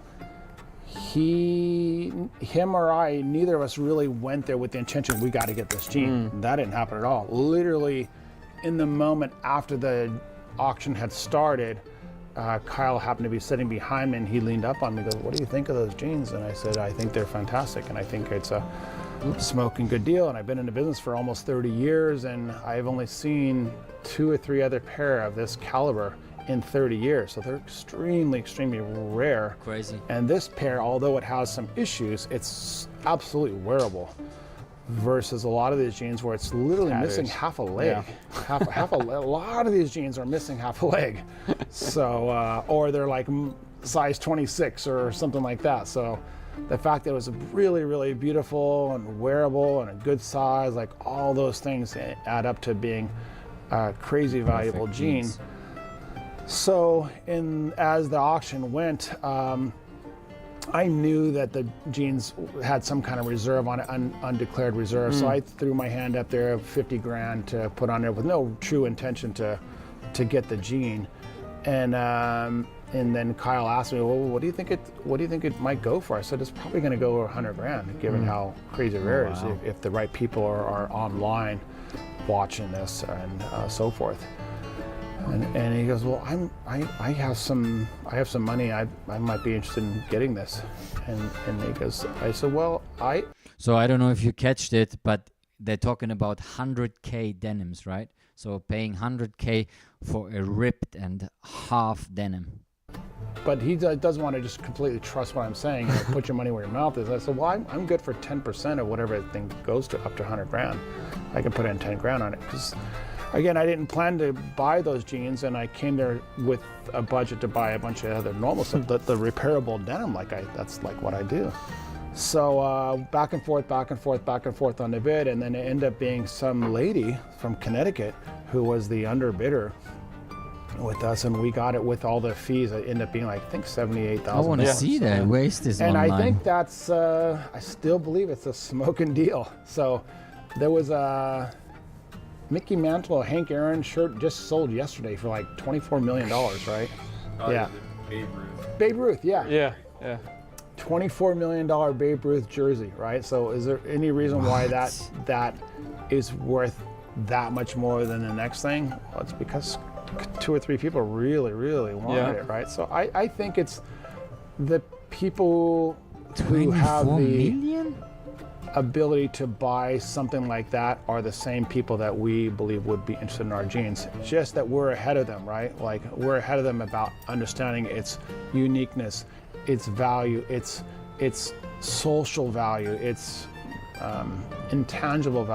Imagine going to this auction and he was not going to pay, like he said, for these denims or buy anything like this, and ending up to buying a denim which is like almost ripped for over 100K. There's been an estimate that they've made all across the world globally since the beginning of jeans, billions of pairs of jeans, billions with a B. So imagine this is one of the earliest jeans to exist. Yeah. So, and Levi's is an iconic brand, so it's like one of the first Ford cars, one of the first Chevys, or one of the first whatever. So in the context of crazy rare collectibles, I think what we paid is a fantastic value. I think kind of taking a step back for a sec and looking at this as truly a defining moment within vintage. I know it sounds kind of absurd to say, but I think a lot of folks, if you were to sort of chart out the historical lineage of like what it is that you do and what other folks do, that is really a defining moment. And I think it's interesting that you're a part of that, and you're a part of that with someone very young, Kyle. Yeah. It's this merge between new and old in this very unique way that signifies something really great happening within vintage. Yeah, I for sure share that point of view with you, that there's this renaissance happening. I think it all happened from COVID. A lot of people were not in school and they had a bunch of extra time, and well, what do we do with it? And oh, look what I bought this shirt for $5 and sold to someone from Australia for $100, right? Like all Good it takes point. is a few of those videos for Very good talk point. videos or YouTube, or not YouTube, but Instagram videos where people are like, oh man, and that just got a lot of people interested. If you were to put on sort of your future telling hat, your fortune telling hat, to tell us kind of what you think is going to either be trendy or popular, or what we're going to be moving to in vintage within the next 5 to 10 years, what would you say? The good rule of thumb is whatever was popular 20 years before the time period that we were looking at is kind of what happens, is what I've noticed. So in 2030, whatever's popular in 2010 might be the thing that everyone's looking for. That seems to be the case. And a lot of movies get made that are 20, you know, they're looking at something that happened 20 years ago as a story reference, and they see all the people, the actors in those costumes wearing that. Right. No one wants to wear spacesuits on their everyday work, right? No one wants to wear a suit and tie on their everyday work. They wear it for work, but when you ask people what they want to wear, it's what we're all wearing, right? You're wearing what you want to wear today, and so are you, right? Yeah, you're not wearing a business suit because you have to. Yeah, that's a good point. Wear what you like to wear. Stop focusing on other people. Keep your stuff together. Wear the stuff you like and love. Stop doing what other people are doing. So, Luckily. yeah, so I think that whatever fashion trends are happening at the moment are going to be what's popular 20 years from now. So I believe personally that there are some things that are just going to be classic. A white T-shirt is just going to be a classic thing that everyone's going to want for their, For sure. you know, It's not for the end of going time. to A pair of blue jeans is go going to be away. a timeless thing. Like, we're not going to switch to green jeans, right? It's just going to be blue. I think so. Will people buy white Hopefully. jeans? Yes, and we have a good selection of them. Will they buy black? Yes, and we have a good selection. But our core business is blue jeans, right? So yeah. So this is currently the most valuable thing in our store. This is called the T-back or split back, and what makes it unique is the center seam down the back. And the reason why that exists is because at a certain point the jackets became so wide that the looms weren't wide enough to make one big panel. So they took two looms, cut it in a third, and then seamed it together like that. Yeah, Cool. So you see this like that on these jackets, and these are crazy valuable. Probably in Japan, I think they start off maybe $40,000. For something like this kind of color or this kind of color, it's going to be 50, 60,000. Something like that Crazy. would probably be $30,000. Hey, how in shape this jacket is, and saying like $50,000-$60,000 for that jacket, crazy prices. In Japan for us, T-back Levi jacket. So by contrast, this one is retail basically $5,000. So it's 10% of what it would be. And the reason why this is expensive as it is it's a bigger size. So the bigger size jackets, again, to accommodate this panel, the width of the fabric being narrow, they added this seam here to Make it bigger. fill it in. So they could have done that on that jacket as well, but they didn't. They just used that center seam. So this is the way you can tell that. And then as the jackets get smaller, this panel gets smaller, and then eventually it's Disappears. eliminated. They don't have it at all. So that's a detail that guys like us are looking for, is these ones with this side panel. So that's what that is. So I think when looking, whether at true vintage denim or sweaters, sweatshirts, there seems to be more of a pronunciation on price and size, and that sort of how those correlate with each other. Could you talk to us a little bit about that? Don't let your girlfriend trick you. Size matters. I feel bad about myself now. So yeah, typically the more average the size is, the more valuable. Isn't that interesting? So okay. the rarer sizes aren't necessarily more. I thought completely different, actually. I thought those sizes which are like very small or very big are those which are very high in price, and the ones in the middle are, of course, I mean, in the middle there are more people to buy, so the price is higher. More valuable, except right now in this 3, 4, 5 year period, oversize is definitely a big trend. So the big size T-back Levi jackets are popular, big Okay. size sweatshirts are popular. And I can't say if that's just a trend and then people will go back to more fitted sizes, but I'm guessing maybe, and it's weird to say so, but that it could be climate change related, that as the world warms up, people want more loose fitting clothing, so That's they don't, very they don't want, wild they don't guess. want it tight fitting. It's a Yeah, wild so guess. a loose fitting leather jacket, a loose fitting sweatshirt, a loose fitting pair of jeans. I know that jeans have, people have been wearing jeans slightly oversized since the beginning. So if a guy's a 31 in his business suit slacks, he might be a 32 or 33 on a pair of jeans. And the reason why is to not stress the fabric, right? This is you paid $2,000 for this pair of jeans. It's already a 50, 60, 70-year-old pair. You don't want to put a lot of stress on it. So wearing something slightly oversized where it's a little bit loose on your body prevents it. I really want to know what kind of jacket this is. This looks so good in shape, like almost unworn. See, this is how you can't tell if this is original or not, or reproduction. From prematurely degrading.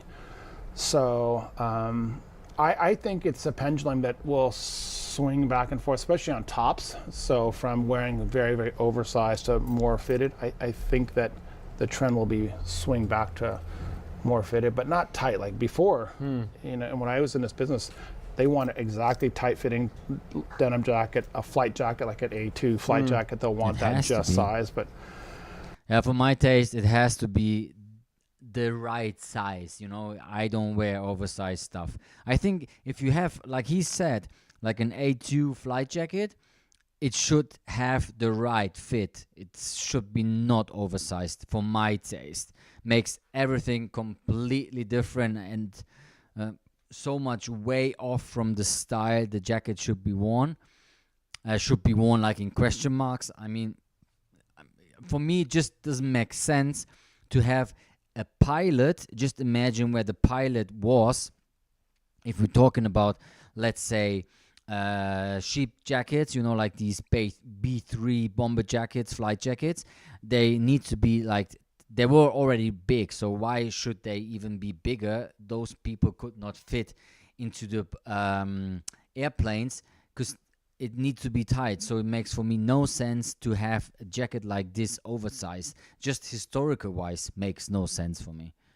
That's why the jackets, the style of the jacket, how they thought it should be, this is the way I think the jacket should be worn, in the way they invented and made the jacket for a reason. There was always a functional and historical character behind stuff. So why change it and do it way more oversized than it actually should be, in my taste and the way I think.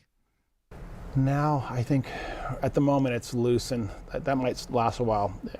It's if it's climate related and people just want to be comfortable because it's warm, then I think it might be here to stay. Or if it's just a fashion trend because some famous Yeah, like right, fashion. He just said it, and it's a trend, and then everyone wants to wear it oversized, but they actually don't.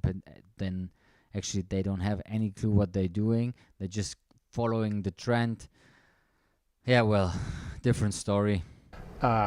musician or actress wore it Yeah, loose, then the next time she wears it more fitted, But then everyone- swings that way. How they like to do Interesting it. guess. take. Time will tell. Yeah, that's my guess about it. Bid Stitch Gang, we are incredibly honored, blessed, and appreciative to be in the home of Zip Stevenson. Zip, could you plug your Instagram and your store, please? Sure. The most commonly known Instagram is Denim Doctors. And for our boot business, it's Santa Rosa Boots, which Santa Rosa is my hometown. And there was a boot factory there back in the day that went out of business. So I kind of revived that name and do my boot business through that brand.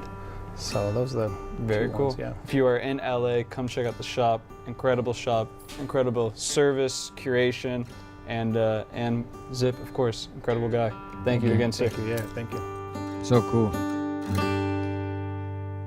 Bit Stitch, always good what they doing. So then we're going to take them all out and plant them all by hand. Huh? Was Black Friday? Red ist neuer Black. Drum geht's jetzt Bingo the Red November. Yeah, so if we take an old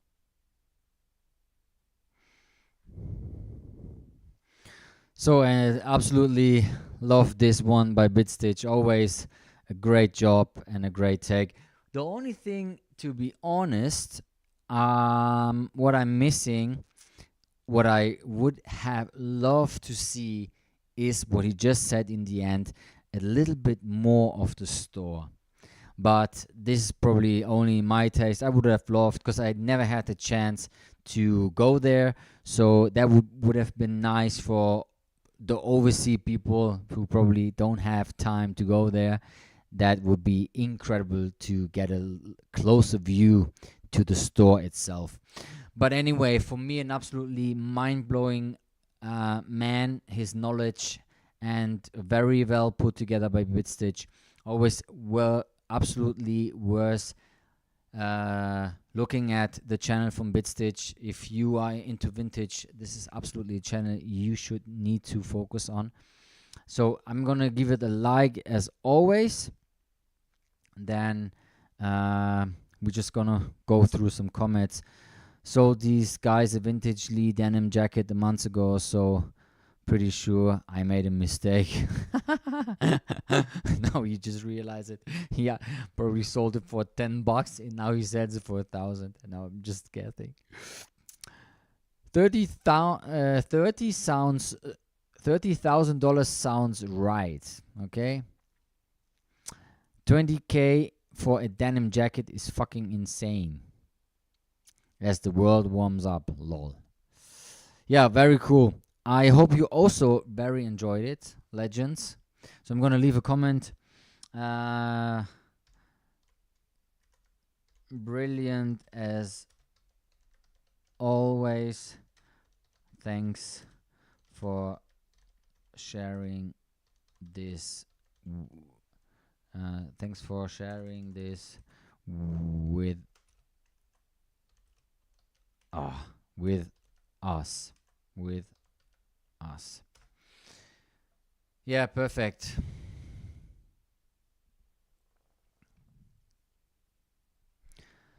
So legends, I really hope you liked this little video, this little reaction, and I hope I could bring you and show you one of the most important figures when it comes to vintage clothing, Zip Stevenson. I'm happy actually I told you about his brand as well, because no one was saying something about it. Anyway, I hope you enjoyed it, and if you did, leave a thumbs up. Let me know in the comments what you think. If you have any idea, if you have any other ideas for videos, please let me know as well. And also let me know if you guessed the price right of the denim jacket. That would be very nice to see. In that case, thank you very much for watching, and I would say I see you for the next video.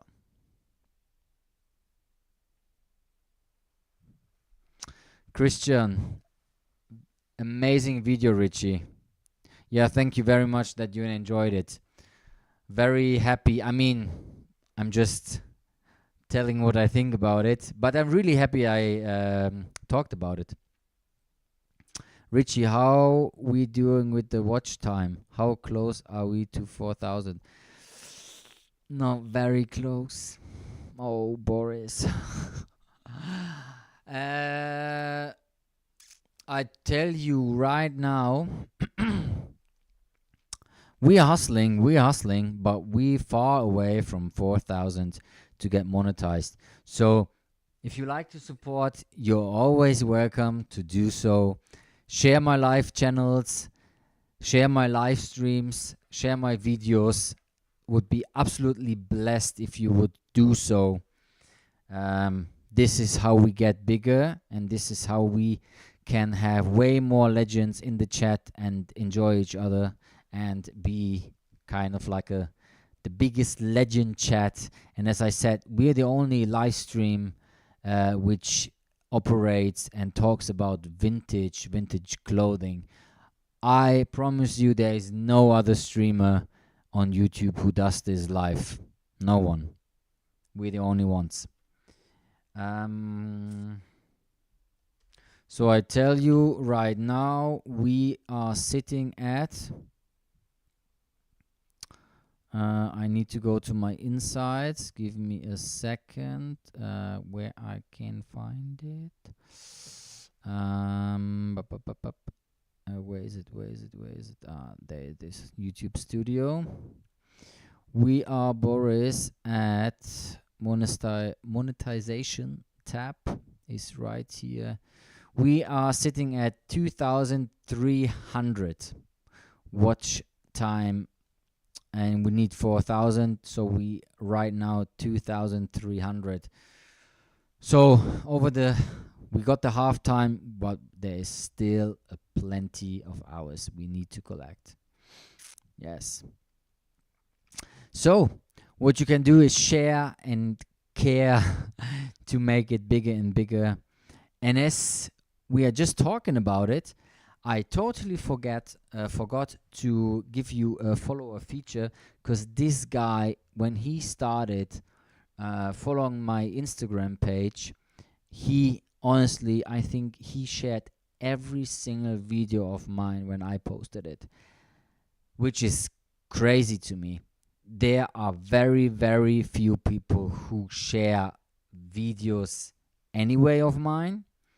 They are always supporting in a different way, but sharing, which makes it very, very interesting for Instagram and to put out the video a little bit more, and also to, get more views and stuff.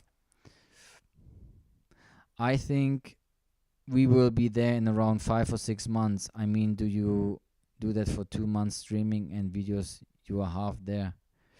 No. The problem is that I had some watch time already. This is not only from live streaming, and 5-6 months would be too long, because the problem is that you have to get there in 1 year, and if you don't do it, you start again at 1 year. So yeah, we need to finish the 4,000 watch hours in February, so otherwise everything falls back. What I can tell you is, that with shorts you could get monetized as well, but you need 10 million watch hours. And I tell you what, I had 1 month on YouTube where I had 9.9 million views with my YouTube shorts. And I tell you, I was grinding, and those 100Ks probably which were left, I don't know, maybe 80K left watch time, it was not coming. So everything dropped back to 2.2 million watch time. So we were just so close to 10 million. And then it just fall back. So sad. We will just keep pushing and uploading. 100%. And as I said, if you see this, if you watch this and you like to support, comments, likes, very easy, shares, this which would help me a lot. So because before we talked about the video, I totally forgot to mention that, and I'm going to do that right now before I keep on pushing this away. I'm going to tell you something, because I'm going to keep doing that.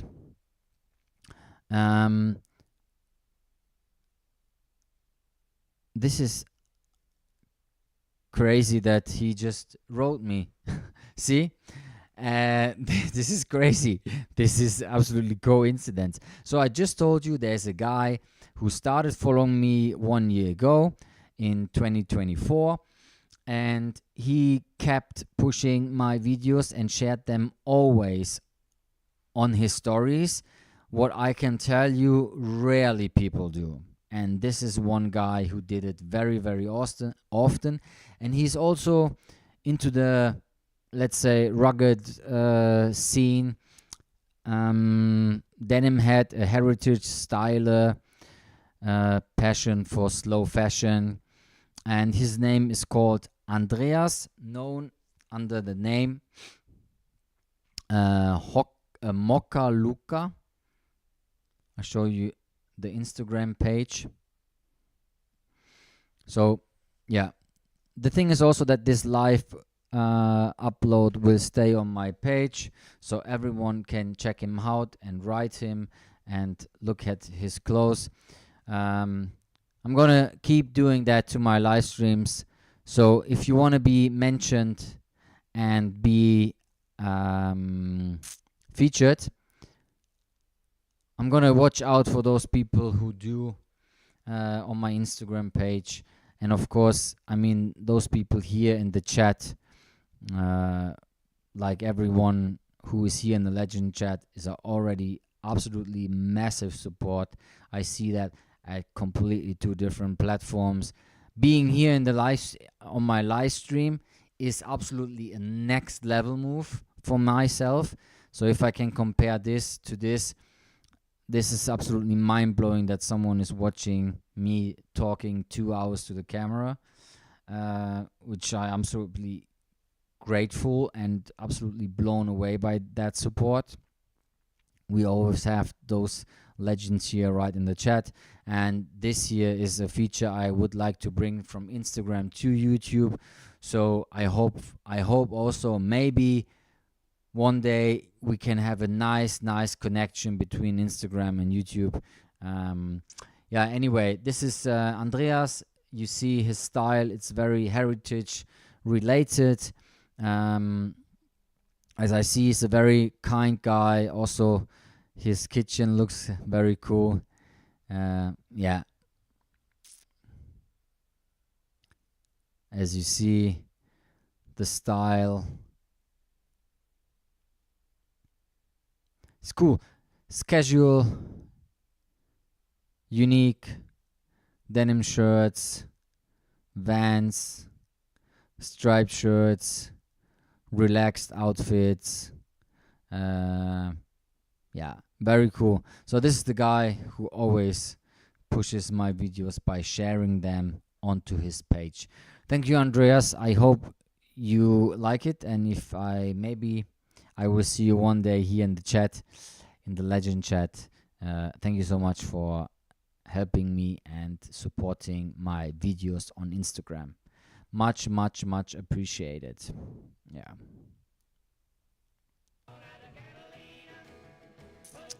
Cool.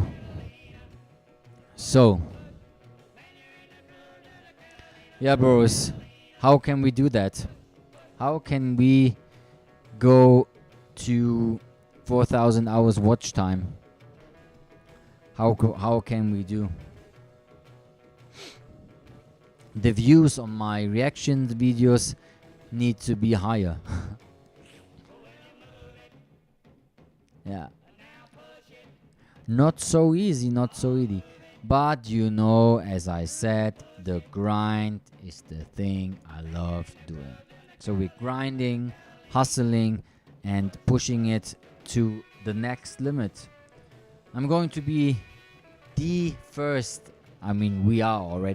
we are the first vintage inspired live stream here on YouTube. So this is already a big achievement. Being the first one is always good because you are there in the first position, and we are totally free to explore YouTube live streaming with our vintage fashion and vintage inspired content. And I'm absolutely grateful for everyone who joined. I can tell you, and I say it again, and the good thing is that this all is recorded, and in 1 year I'm gonna sit here with you guys again, with Boris, with Christian, with Louis, with Hendrik, with Theo, with Julie, with Louis. Everyone is here in the chat, with Philippe, with Herrick, with Eduardo, with David. We are sitting here again together a year later, I tell you. And then I'm gonna play that video, which I'm recording right now. And I'm gonna say that we have 100k followers. And we have at least, let's say, a 200 to 500 people here in the chat. I'm gonna put this out now. So recap, 100k followers. Right now we're sitting at 55,000. So in 1 year, 100k followers. We will have between 200 and 500 people here in the legend chat, and we got the monetization already. These are the 3 things I want to achieve in 1 year. So today is the 13th of November 2025. I'm gonna watch that again. Maybe I'm gonna put this up on YouTube as a video and tell you how we made it so far.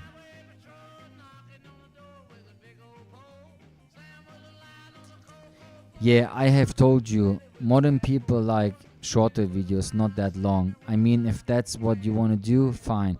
But I think you have more chance with shorts. Yeah, maybe. But I want to do it different, Boris. You know, like this ASMR style is not what you would do in a vintage kind of field. And I did it because I knew it was something completely new to the game. Everyone who is into that scene and does or wears this clothes what I'm wearing is either posing on photos or doing like clothing related videos in a completely different way, and I wanted to mix it. Tell me another one who does it like I do in that way. Your plans are ambitious, but we are with you. Once a legend, always a legend. Words, Hendrik. Yeah. We do it. We will do it. I will work my ass off to do that. Yeah. If I just look at my older videos, they all have like a 20,000, 25,000 views. And I had like 10k followers at that time. It's a new era, so people have to get used to it, you know. I also want to do different videos. I'm not only doing reaction, but I need to start uploading on a regular base, and this is one way for me to do that. And the live streams, there will be always and forever live streams. Yeah, you're right. So the only one chance is to keep the grind, right? Absolutely, Boris. That's the only way. If you stop before you even started, you're already lost.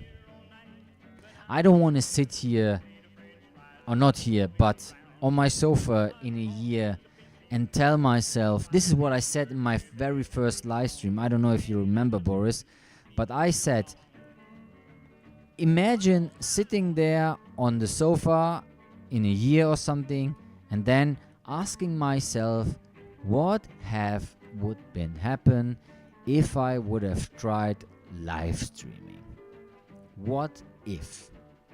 How in the world can I answer that? No one can. So the only chance to get an answer and be clear in your head and to know it worked or it didn't is to try with everything else.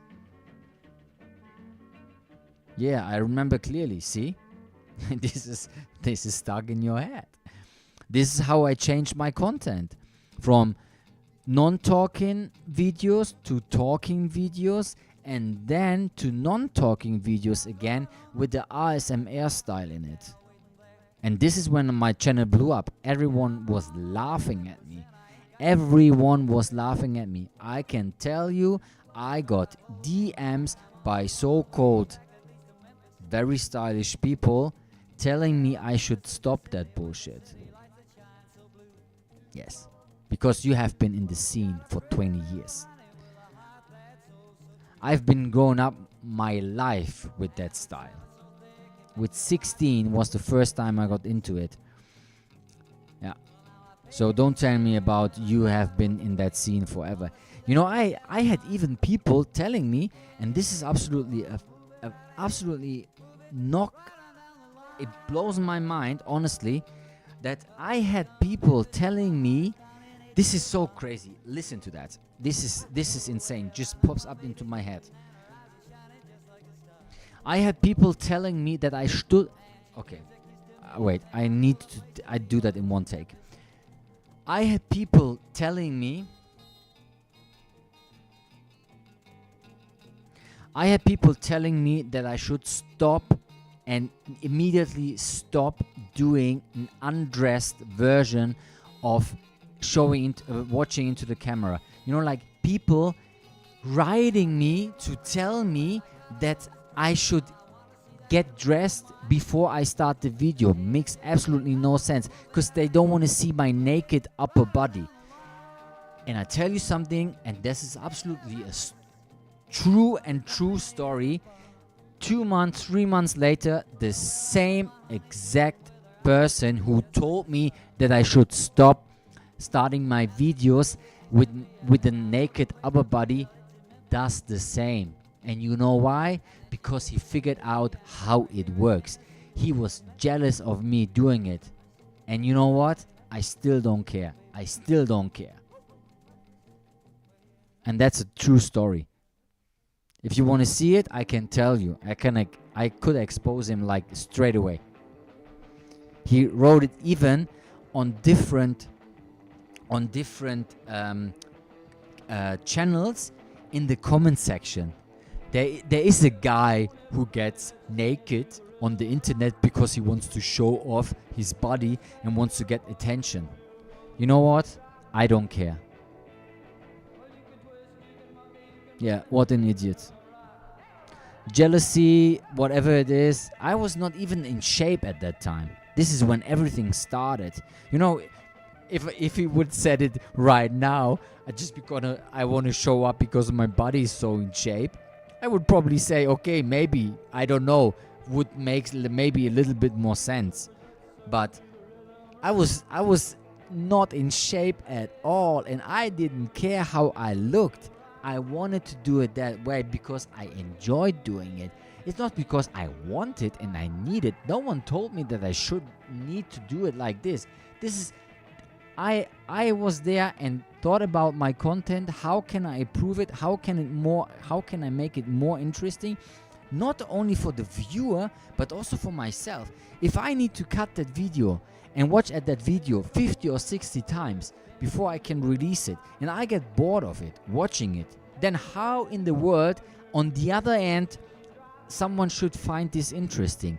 There is no chance in the world, if I find it already boring, that on the other hand, on the other side of the mobile phone, there is someone who would appreciate or like it if I don't do already. I mean, what can I ask for someone? You know, like, if I don't enjoy it, that's why I changed my content, because I was bored of these talking videos. I could not watch it anymore. I could not do the editing anymore. I was bored. That's why I changed the style. And maybe in 2 years or 3 years, I need to change the style again of my videos because I'm getting bored of it. I don't know, maybe. But maybe I will do the next 20 years like this. Maybe when I'm 60, I will still do these ASMR videos. I have no clue. I will see what time will bring us, honestly. And this is just like a true story. I can just tell you, everyone who wants to start doing content, if you are already bored at watching at your own stuff, then just imagine how someone else is bored 10 times more. Oh, that was a real talk. I wish this would be like up on the internet and 100 millions of people would see that. Stop it. Stop doing content for other people. Stop doing it. Honestly, do content you enjoy, and I promise you that somewhere on this planet there will be someone who will enjoy what you're doing. If you are starting to do content because of other people, you already lost everything. You lost passion, you lost the long breath for continuing and pushing it, because you are not doing it because you love doing it. You're doing it because someone else is doing it, and you think that you can cut off something of that piece and get that attention. No. If I see a video and I see it in his face that he doesn't like the video, doing it himself, I don't like the video. There is so many people doing stuff out there. When I watch the video, I can immediately see that they are so bored doing it.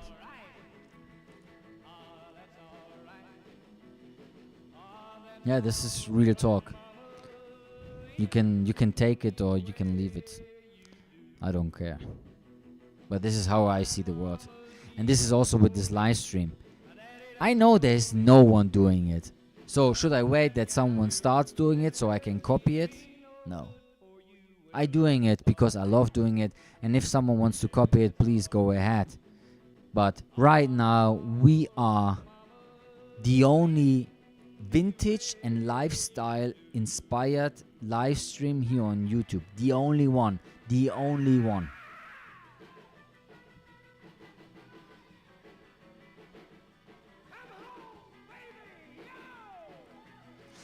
Yeah, guys. Yes, legends. So, yeah, there was only one video today, unfortunately. I wanted to watch another one with you. Yeah, a little, how do you say that? A little what's happening in the future. So tomorrow is the new YouTube video. Don't worry. Personally, I think it's more format, and of course the original content on Instagram is great. Yeah, of course it's the format. But you still need to enjoy it. Because if you don't, you will lose your breath doing it. So I was just going to say, so tomorrow there is a new YouTube video, a reaction. If you like, check it out. And yeah, preview. Thank you, Henrik. Sometimes I don't know the words like instantly. So if you like to check it out, it would be absolutely amazing to read your feedback on the new video. It's coming tomorrow at 5 p.m. Yes, 5 p.m. Give it a like, leave a comment, share if you can. That would be nice. What other ideas you have for new kind of videos? Boris, I have plenty of ideas. And I gonna be honest again, I absolutely don't have the cash and the time to produce these videos.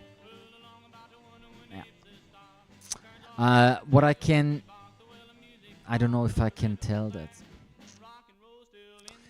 Let me think if I can say that or not. No. There is something which I'm cooking on, and that's the only thing I can say. And I hope this works out, and this probably would give me also way more time to produce absolutely smashing content. And if I have the time, I'll tell you this. Yes, this is going to be absolutely brilliant. Yeah, because we're already starting. Not really like preparing, but I absolutely know what I want to do. But the problem is really time. I don't have the time. because I'm working, you know. That's my kind of like little issue at the moment.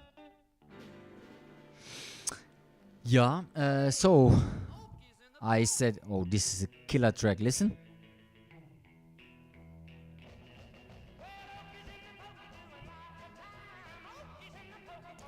Oh. Killer track. Yes. Anyway, also, what I wanted to say is, so tomorrow is a new video. Then weekend is workout days. Saturday, Sunday is workout, and then also have to do some content for a new reel on Wednesday. I'm gonna do a reel with that bike I unpacked on my live stream. And oh yes, I do, Boris. And what I was going to say, so I'm gonna prepare a reel for next week, and then again on Tuesday there's a new YouTube video. So it's rolling, my legends. Yes. Yeah, I'm trying to hustle as good as I can. Yeah. Okay, guys. I also do, but I have a job. So everything is like doing it in the morning or at night. It depends on how it works. But we're working on it. Oh shit. Okay. Anyway, so I have to prepare a few things. Tomorrow is again waking up at 4 o'clock. Means editing in the morning my video. And then, yes, off to work. So guys, I hope you had a fantastic stream, because I did. I could talk with you for hours and hours. It's crazy how time flies. So I see you again on Sunday. I wish you a wonderful night and see you soon, brother. See you, Boris. Thank you again for joining the live stream. So I see you again on Sunday, and probably again for another long stream. Yes. Finally. Another long one. That's so kind, Hendrik. That's cool. That's what I absolutely love seeing. Seeing the chat to talking to each other. Absolutely brilliant. Thank you, guys. Thank you, legends. An absolutely honor again for me. I wish you all a wonderful evening, and I see you on Sunday for the next live stream. I hope you enjoyed it, and if you did, you can also leave a comment right under this video. Thank you so much for everything. You can't believe how much I enjoy, and I'm absolutely grateful and happy that I have the chance to share this and keep hustling with you, legends. Bye, legends. Thank you. See you soon. Bye, Theo. Thank you so much for everything, legends. Thank you from the bottom of my heart.